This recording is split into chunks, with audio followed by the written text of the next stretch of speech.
기도를 가르쳐 달라는 제자들의 요청에 따라 주기도문을 일러주신 것도 예수님이 기도를 끝마친 직후였습니다.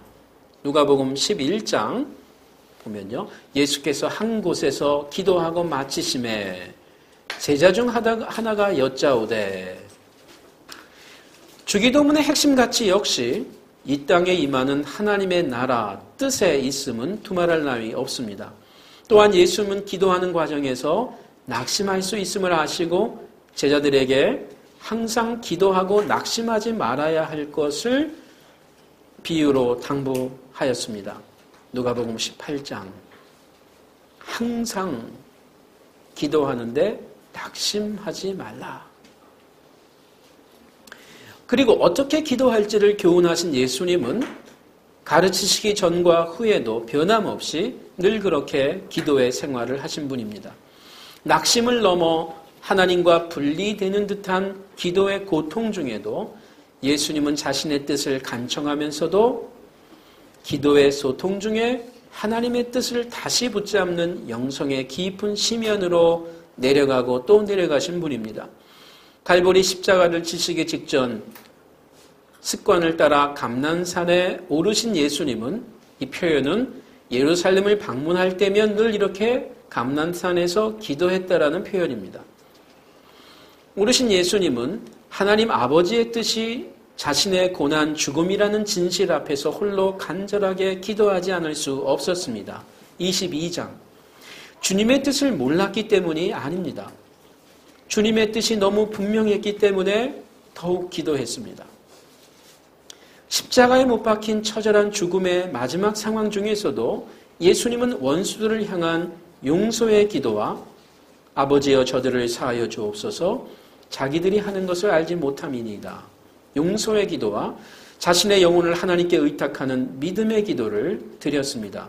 큰 소리로 불러 이르시되 아버지 내 영혼을 아버지 손에 부탁하나이다. 아버지라고 다시 한번 이야기하죠. 제가 이거 강조하는 이유는요. 예수님은 기도의 대상이 누구인지를 분명하게 알고 계셨어요. 그리고 그분을 안 것만이 아니라 그분과 나하고의 관계가 어떤 관계인지를 알고 기도하신 분이에요. 이것이 우리 성경의 성경적 기도 또는 기독교인의 기도의 거의 90%를 차지해야 된다라고도 과언이 아니라고 저는 봐요. 내가 기도를 열심히 하는 것보다 더 중요한 게 기도하는 분이 누군가, 그분의 마음이 어떻고, 그분의 성품이 어떻고, 그분의 속성은 어떻고, 그분의 관심은 무엇이고, 그분의 뜻은 무엇이고, 그리고 그분과 나는 어떤 관계에 있는지를 알면 알수록 우리의 기도가 바른 기도가 됩니다. 물론 오해하지 마십시오. 우리가 어린아이 같은 기도는 한평생 할 수밖에 없어요. 그래서 우리가 하나님께 기도할 때 우리가 하나님을 잘 모르면서 기도할 수밖에 없고요. 끝까지 우리는 그렇게 기도합니다. 그러나 우리가 기도의 대상을 본질적으로 더 알아야 된다라고 하는 것이 굉장히 중요한 주제라는 거죠. 우리의 한계는 인식하지만 그렇다 할지라도 우리가 기도해야 될 대상인 하나님에 대해서 더 알아야 된다는 것이죠. 여러분 바울의 기도들을 보시면 대표적으로 바울이 이 비싼 파피루스를 쓰면서 그 비싼 편지지에다가 지금 우리가 생각할 수 없는 편지지입니다. 그 자기가 하고 싶은 말만 해도 양이 부족한데 바울이 중요한 편지지마다 기도가 꼭 있어요. 기도를 합니다. 바울이. 하나님께 하는 기도예요. 성도들을 위한 기도를 바울이 혼자 하면 좋은데 편지지에 씁니다. 근데 그 기도의 내용에 여러분 빠지지 않는 게 뭔지 아세요? 바울이 성도들의 구체적인 상황을 다 모를지라도 꼭 하는 기도가 뭔지 아세요? 여러분에게 하나님을 아는 지식이 더 충만하기를, 하나님을 아는 일에 더 많은 지혜와 능력이 있기를, 더 많이 깨닫기를, 하나님을 더 많이 알기를 늘 기도합니다. 찾아보세요. 우리 형편에 대한 상황을 기도하지 말라는 게 아니에요. 그걸 우리가 기도하지 말라는 게 아니지만 우리는 지금 너무 그쪽으로만 기도하고 있다는 거예요. 자식, 남편, 아내, 부모님, 내 직장, 내 배우자, 결혼할 상대 기도하자고요. 하지 말자는 게 아니에요. 근데 그 기도의 빈도수나 정도보다 하나님을 더 알고 싶습니다. 하나님을 알려주십시오. 하나님에 대해서 내가 느낀 것을 고백하고 나누는 시간이 지금 우리가 너무 부족하다는 거예요. 너무 부족하다. 제가 그걸 말씀드리는 것입니다. 그리고 그것을 먼저 해야 된다는 것이야. 여러분 만약에 자녀가 아버지 어머니의 마음을 잘 알면서 접근하면서 안 좋은 부탁일지라도 얘기해 보세요. 쏙 빠져버립니다. 근데 만날 때마다 어떤 자식이 아무리 귀찮게 하고 때를 써도 만날 때마다 내 운동화, 나 스마트폰 계속 이 얘기만 하면 아무리 사랑하는 자식도 짜증납니다. 근데 아빠 사랑해요. 사랑하지 않는데도 사랑해요. 뭐 이러면 얘가 왜 이래 갑자기. 오늘 엄마가 한 밥이 너무 맛있어요. 응? 하나님이 하신 일을 인정하고 고백하고 반응을 보이고 이것을 처음에는 습관적으로 해야 돼요. 하나님이 지으신 이 창조 세계가 아름다워서 나중엔 이것이 그냥 시당으로 나와야 되는 거죠. 하나님이 나에게 주신 내 자녀들이 너무 감사합니다. 하나님. 하나님이 나에게 주신 그 하나님에 대한 인정과 감사와 깨달음을 위해서 우리가 계속 기도해야 된다는 것입니다. 예수님의 기도는 고난, 죽음 중의 기도였기에 기도의 내용의 진정성이 남다르게 다가옵니다. 이 용서의 기도와 믿음의 기도가 거짓 기도가 아니었다는 거예요. 죽는 순간에 하는 기도인데요. 일상생활 중에 다져진 예수님의 기도와 경건의 근육이 얼마나 견실했는가를 어렵지 않게 파악할 수 있는 대목입니다.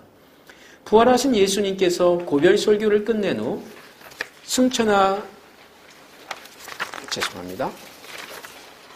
승천하실 때 그가 행한 지상의 마지막 메시아적 행위도 제자들을 위한 축복 기도였습니다. 예수께서 손을 들어 그들에게 축복하시더니 축복하실 때에 그들을 떠나 하늘로 올려지시니 24장. 이처럼 누가복음의 예수님은 기도의 사람, 기도의 메시아입니다. 이것은 예수님이 하나님의 사람, 즉 하나님을 인식하고 하나님과 교제하며 하나님의 뜻을 바라보고 순종하기를 힘써 즐거워했다는 의미입니다. 이걸 제가 여러분과 나누고 싶은 것이에요. 예수님이 기도했고 기도한 내용은 상대적으로 아주 적어요. 복음서들마다. 그나마 누가복음이 가장 많아요. 그런데도 적어요. 누가복음의 저자나 모든 복음서의 저자들이 예수님이 기도의 사람이라고 하는 것을 기도하는 행위 자체로만 보여준 것은 아니에요. 오히려 그것보다는 예수님이 기도의 사람이고 기도의 메시아라는 걸 어떻게 보여주고 있느냐? 지금 제가 읽은 바로 그 문장에 다시 한번 읽을게요. 예수님이 하나님의 사람, 즉 하나님을 인식하고 생각해 보세요. 여러분 철야기도 새벽 기도가 얼마나 귀한 일입니까? 정말 귀한 일이거든요. 그런데 더 귀한 일이 있습니다. 새벽이 아니고 밤늦게가 아닐지라도 늘 삶 속에서 하나님을 의식하려고 하는 사람. 중요한 순간순간마다 하나님이 이 상황에서 어떤 마음을 갖고 계실까를 의식하려고 하는 사람. 하나님과 교제하고 있는 사람. 일상생활 가운데에 그 하나님의 뜻을 바라보고 순종하기를 힘쓰며 즐거워하려고 하는 사람. 여러분, 이런 삶이 주일에 신실한 예배 없이 가능하면 해보세요. 일단 그거는 밑그림이에요. 하나님의 말씀을 묵상하지 않고 할 수 있으면 해보세요. 그런데 하나님 말씀 읽는 것 자체가 귀하지만 그거로 자기를 합리화하거나 정당화하는 것도 충분하지 않다는 거죠. 하나님 말씀을 묵상하고 읽는 것은 그 자체가 목적이 아니에요. 그러면 이거 자체가 우상이 됩니다. 성경도. 나 이번 주에 성경 100장 읽었어. 딱. 나 지난주에 금식하고 내려왔어. 그런 사람 조심하셔야 돼요. 그 다음부터 하는 말은 다 하나님의 말이라고 막 강압적으로 얘기하려는 분위기예요. 성경 지난주에 한 장밖에 안 읽었어도 그 한 장 가운데 하나님을 의식하고 묵상하면서 고민하고 온 사람이라면 100장 읽은 사람보다 낫습니다. 자, 그걸 지금 여러분과 나누려고 하는 것이에요. 기도의 사람은 누가에게 있어 곧 성령의 사람입니다. 예수님은 자신이 세례받을 때 임한 성령님을 이사야서 61장 1절 이하의 예언이 성취된 것으로 소개함으로써 메시아 사역이 성령님과의 교제 속에서 이루어지는 희년 선포임을 증언합니다. 주의 성령이 내게 임하셨으니 마지막에 가서 주의 은혜의 해를 전파하게 하려 하십니다. 주의 은혜는 구약의 문맥에서 이것은 희년이에요. 희년. 안식일과 안식년의 완성이 희년 아니에요. 50년째. 이 글이 오늘 너희에게 응하였느니라. 여러분, 예수님의 메시아 사역은 희년을 선포하는 거예요. 주빌리, 기쁨의 해예요. 왜 기쁨의 해예요? 기쁨 자체가 아니라 왜 기쁜 거예요? 하나님의 나라가 이제 온전히 우리 가운데 임했다라는 거예요. 하나님의 통치가 이제 우리 가운데 임한 거예요. 빚지는 자도 없어야 되고, 그렇죠? 빚진 자도 해방이 돼야 되고. 그런데 이런 은혜의 해를 전파하기 위해서 희년 선포를 하기 위해 오신 분이 예수님의 메시아 사역의 의미예요. 그러니까 예수님이 이 땅에 오셔서 하신 일은 하나님 안에서 내가 누구이고 내가 왜 이 일을 열심히 하고 내가 저 사람에게 왜 일을 맡겼고 나는 왜 저 사람을 열심히 섬기고 하는지에 대한 진정한 의미를 다시 깨달으라고 하는 희년 선포인데 이 희년 선포의 예수님의 사역의 첫 출발점이 하나님의 영을 받고 시작했다는 것이죠. 이제 구약의 많은 구절들과 함께 우리가 봐야 됩니다만 그래서 이제 메시아 사역은 곧 성령님의 사역이기도 한 것이에요. 더 구체적으로 말하면 하나님의 영이 예수님 가운데에서 함께 역사하는 사역입니다. 구약의 많은 선지자들이 하나님의 일을 할 때마다 이 하나님의 영이 임했어요. 근데 이제 예수님은 그냥 임한 정도가 아니라 함께 지속적으로 이끌어 가시면서 성령과 분리됨 없이 사역한, 즉 하나님과 분리됨 없이 사역하는 예수님의 사역입니다. 요한도 예수님을 동일하게 증언합니다. 하나님이 보내신 이는 예수님이죠. 하나님의 말씀을 하나니 이게 자기 말하는 게 아니라는 거예요. 이는 왜냐? 왜 하나님의 말씀을 하는 분일 수밖에 없느냐? 왜냐하면 이라는 말. 이는 하나님의 성령을 한량없이 주심이니라. 하나님께서 예수님에게 성령을 한량없이 주셨다는 것이 요한복음 3장에 있는 말씀입니다.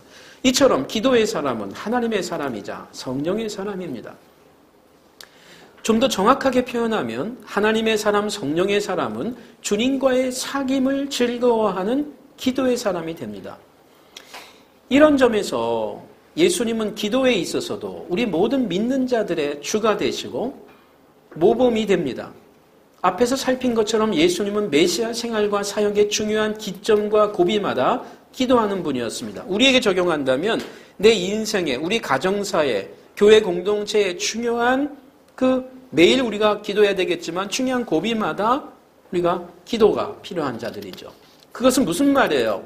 내 뜻을 내 인생의 중요한 고비 때마다 결혼을 앞둔 문맥마다 기도해서 내 뜻을 하나님께 또 물론 포함은 될 수 있어요. 그렇죠? 완전히 배제할 이유는 없습니다. 그러나 더 결정적인 건 뭐예요? 중요한 내 인생의 고비마다 하나님의 마음과 뜻을 알고자 하는 그분의 뜻 가운데 내가 더 들어가고자 하는 순종의 표현이고 결단의 표현이에요. 그것이 기도의 출발입니다.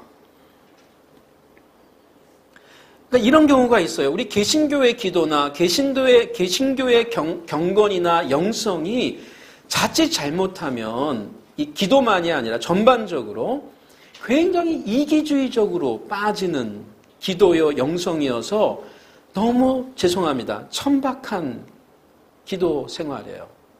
정말 우리가 영이신 하나님과 깊어지면요. 우리의 기도가 어떻게 가야 될까? 그래서 이 대학 입시 때마다 하나님도 괴로우실 것 같아요. 다들 새벽 기도하고 천야 기도하니까 저 아들은 떨어뜨리고 내 아들은 붙여줘야 됩니다. 그냥 그 옆에 기도하는 분이 더 세게 기도하면 그분 최소한 갈 때까지는 안 가려고 하는 저 사람 가야 나는 간다. 막 이런 식으로 저 자식은 죽고 내 자식은 살아야 된다. 이런 거예요. 같은 교회 성도들끼리도. 용서하십시오. 이런 천박한 기도예요. 우리의 기도가. 용서하십시오. 근데 이게 실제예요. 이건 아니에요. 이건 아닙니다. 우리의 기도가 깊어지면 우리의 인간적인 한계들은 많이 있고 인간적인 기도를 끝까지 할 수밖에 없지만 어떻게 바뀌어요? 이제 내 개인적인 가정사적인 욕구 중심의 욕심 중심의 기도는 점점 내려놓을 때 이제 제대로 가는 거예요. 그걸 하지 말라는 건 아니지만 기도하는 가운데 그것들이 점점 이제 하나님의 마음을 알다 보니까 이건 내가 기도하지 않아도 하나님께서 하시겠지라는 믿음이 생기는 기도가 나옵니다. 기도가 깊어지면서 기도의 지경이나 대상이 바뀌게 됩니다. 내 기도가 여전히 지금 내 가족으로만 1시간으로 끝나고 있다면 지금 고민해 봐야 돼요. 내가 믿는 하나님이 어떤 하나님인가? 어떤 색깔의 하나님인가?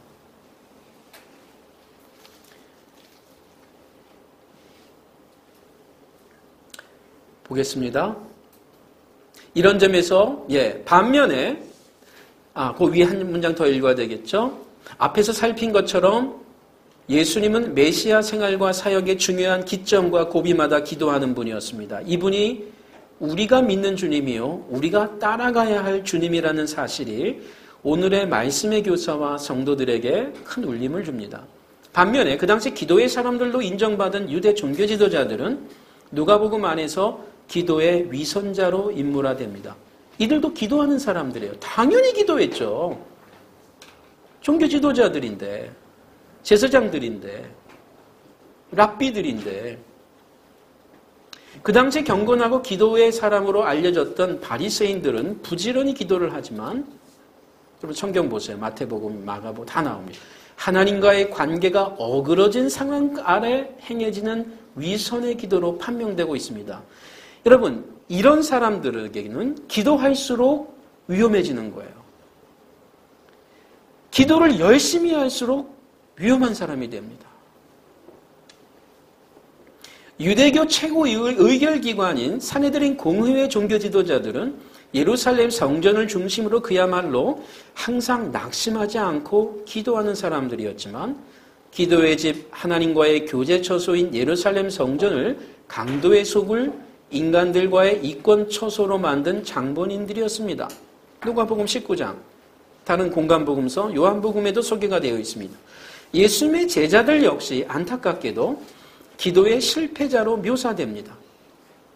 예수님이 기도하는 생활에 감동받은 제자들은 예수님께 기도를 가르쳐달라고 요청하여 주기도문을 받아냈지만 정작 기도해야 할 여러 상황들 속에서 그들은 기도하는 모습이나 기도하는 자다운 행동을 드러내지 못합니다. 가장 힘을 내어 기도해야 할 순간에도 예수님의 제자들은 졸고 맙니다. 그러나 이 존다는 것은 마지막 그 현상을 소개하는 것뿐이지 이것만이 아니라는 것이에요. 열심히 기도하고 있을 때에도 그것은 잘못되고 있는 기도들이 소개가 됩니다. 그러나 이런 제자들이 변하게 됩니다. 부활하신 예수님을 만난 직후 제자들은 달라도 너무 다른 사람들이 되었습니다. 제자들에게 나타난 첫 변화는 그들이 각 사람이 예수님처럼 기도의 사람이 되었다는 진실입니다. 제가 기도의 사람이라는 것에 이렇게 홑다운표를 한 이유는 우리가 말하는 문자적으로 기도하는 사람이라는 걸 넘어서는 기도의 가치와 의미를 깨달은 사람이 되었다는 말이에요. 하나님을 다시 깨달았다는 거예요. 부활하신 예수님을 통해. 이제 비로소 기도의 사람들이 될 수 있는 그 길로 나아가는 사람들입니다. 아울러 예수님의 승천 직후 예수님의 약속을 따라 성령님께서 오순절에 각 사람 위에 충만하게 임하심으로 제자들은 성령의 사람이 됩니다. 말하자면 기도하는 사람들로 생활하게 됩니다. 기도하는 사람들로 생활한다는 것이에요. 이와 함께 두드러지게 나타난 현상은 제자들이 예수의 증인, 즉 예수를 부르는 사람이자, 이때 부른다는 말은 고백한다라는 성경적 표현이에요. 누구든지 주를 부르는 자는, 로마서에서도 주를 부르는다, 이 부른다란 말은 고백한다는 말이에요. 누구로? 메시아와 주로 신앙 고백하는 사람. 자, 예수의 증인들은 이제 예수님이 메시아와 주라는 것을 고백하는 사람이자 예수를 증언하는 사람이 되었습니다. 이런 점에서 사도행전의 초대교회 성도는 살아생전 보여주었던 예수님의 모범을 따라 기도의 사람들로 완전히 변화된 자들임을 여실히 드러내줍니다. 증거본문들 꼭 찾아보십시오. 사도행전에. 누가는 자신의 복음서에 이어 사도행전을 기술함으로써 주와 그리스도가 되시는 예수님의 사역이 지상에서 천상으로 계속 이어지고 있음을 시사합니다. 예수님이 계속 일하신다는 거예요. 사도행전에서도. 이제 지상이 아니라 하늘에서. 사도행전에서 예수의 이름이 자주 언급되는 이유입니다. 승천하신 예수님의 음성이 사도행전의 주요 문맥마다 나타나는 배경입니다. 바울에게 나타나시죠? 사울아 사울아 이렇게. 그렇기에 누가복음이 예수님의 지상행전이라면 사도행전은 예수님의 천상행전으로 간주됩니다. 예수님께서 하나님 나라 복음의 메신저로 이 땅에 오신 분임을 누가복음이 보여준다면, 메신저로, 하나님의 메신저로서 이 땅에 오신 예수님이 또한 하나님 나라의 메시지가 되심을 사도행전은 선포합니다. 설명이 필요한 것인데 넘어가겠습니다. 모든 성경 각권이 그러하듯이 누가복음 사도행전 역시 1차적으로 기도의 신학을 말하기 위해 기록된 문서는 아닙니다. 구약시대부터 일하신 하나님께서 자신의 약속들을 나사렛 예수 그리스도를 통해 어떻게 신실하게 성취해가 나가고 계신지를 보여주는 것이 신약 성경의 밑그림입니다. 그리고 이 예수님께서 성령님으로 세례를 베푼 자신의 몸된 교회를 통해 하나님의 잃어버린 종말론적 백성을 계속 부르고 모으시는 구원의 현장, 선교의 현장이 교회 역사입니다. 이와 같은 성경과 교회사의 역사의 일원이 되어 하나님 나라와 뜻을 더욱 깨달아 순종하기 원하는 하나님의 사람, 예수님의 사람, 성령님의 사람은 기도의 사람이 아니 될 수 없는 진리입니다. 따라서 사도행전에서 서술되는 초대교회 공동체는 팔레스타인 안팎으로 남녀노소 및 유대인 이방인과 상관없이 기도하는 사람들의 모임이었습니다. 원래 교회라는 말 자체가 성도들의 모임이거든요. 그런데 어떤 성도들의 모임이냐? 예수님을 메시아와 주로 고백하는 성도들이에요. 이 고백한다는 말은 사실 하나님을 고백하고 그리고 기도한다라는 말이에요. 그분과 교제한다는 공동체예요.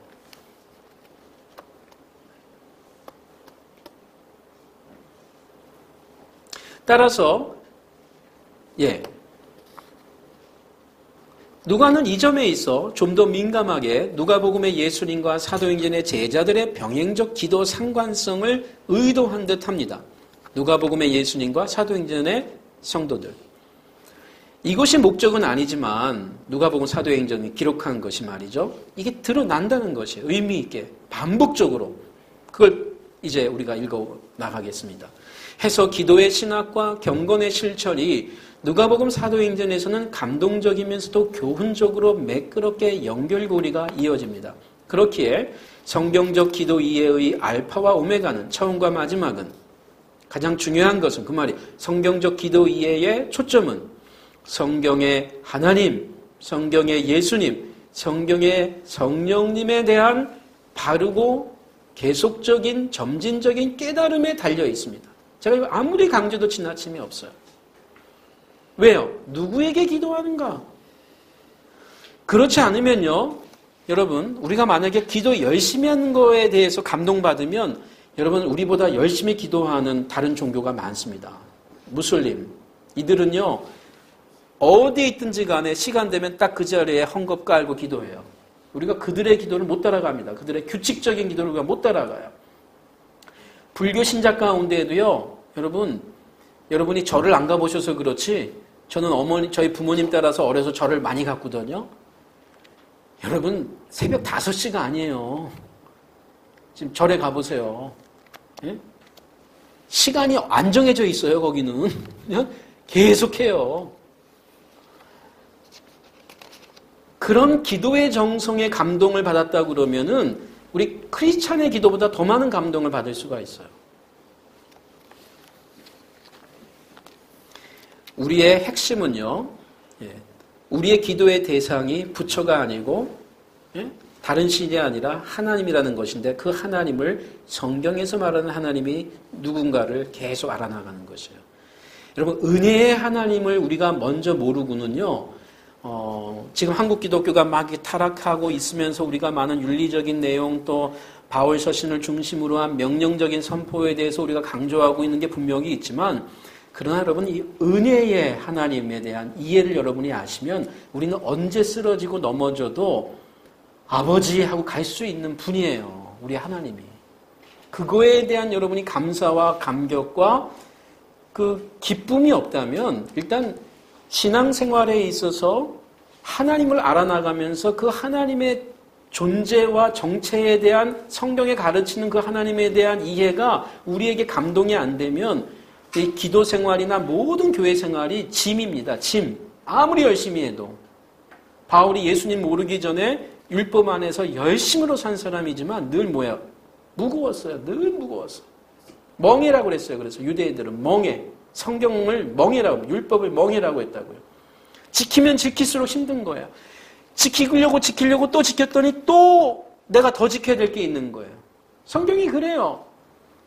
그 은혜의 하나님을 놓치고 성경을 읽기 시작하면 내가 기도해서 하나님이 나에게 응답했다라고만 생각하시면 기도의 10%의 여러분 우리가 기도하지 않았는데 주시는 은혜가 얼마나 많은지 아세요?